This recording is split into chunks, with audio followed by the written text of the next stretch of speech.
Praise the lord అండి అందరికీ. కొంతమంది అన్నలు నాకు ఇలా కామెంట్ చేశారు, క్రిస్టియన్స్ వల్లే ఇండియా డెవలప్ అవ్వట్లేదు, క్రిస్టియన్స్ దేశద్రోహులు అని. అవునన్నా, నువ్వు చెప్పింది కరెక్టే.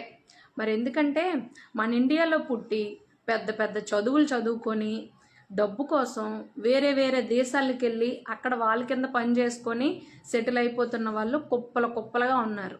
అయితే ఈ క్రిస్టియన్స్ ఎందుకు జడ్డివారంటే వేరే వేరే దేశాల్లో పుట్టి ఉన్నతమైన విద్యను అభ్యసించి మంచి మంచి స్థానాల్లో ఉండి కూడా అలా ఆ డబ్బు కంటే ప్రజలకు సేవ చేయడమే మంచిదని ఇండియా వచ్చి ఇండియాలో పేదవారికి దరిద్రులకి వాళ్ళ వంతు సహాయం వాళ్ళు చేసి వాళ్ళ ప్రాణాలు కూడా దేవుని సేవలో పోయినా పర్వాలేదని దేవుని సేవ చేసి సువార్త ప్రకటించి చచ్చిపోతున్నారు.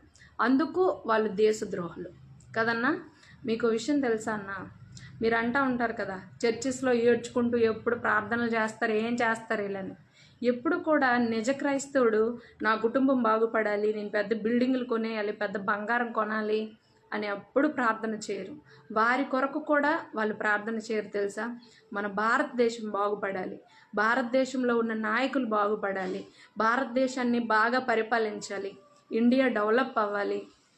అంతేకాదు హాస్పిటల్లో ఉన్న రోగుల కొరకు, అలాగే రోడ్ల మీద ప్రయాణం చేస్తున్న వారి కొరకు, యాక్సిడెంట్ అయ్యి చచ్చిపోయిన వాళ్ళ ఫ్యామిలీల ఆదరణ కొరకు, అంతేకాకుండా తినడానికి తిండి లేక గంజి లేక బాధపడుతున్న వారి కొరకు, అలాంటి వారి కొరకు అని వాళ్ళు ప్రార్థనలు చేస్తూ ఉంటారు.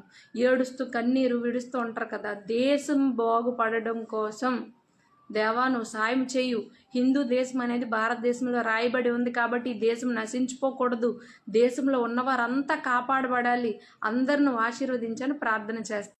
అందుకే కదన్నా క్రిస్టియన్స్ని దేశద్రోహులు అని అంటున్నారు. వారు చేసిన మేలు గుర్తుపెట్టుకోపోయినా పర్వాలేదు, పొగడకపోయినా పర్వాలేదు, కానీ ఇలా దేశద్రోహులని నోటుకొచ్చినట్టు తిట్టడం ఎంతవరకు కరెక్ట్ అన్నా ఆలోచించండి. నా మాటలో ఏమైనా తప్పు ఉంటే నన్ను క్షమించండి.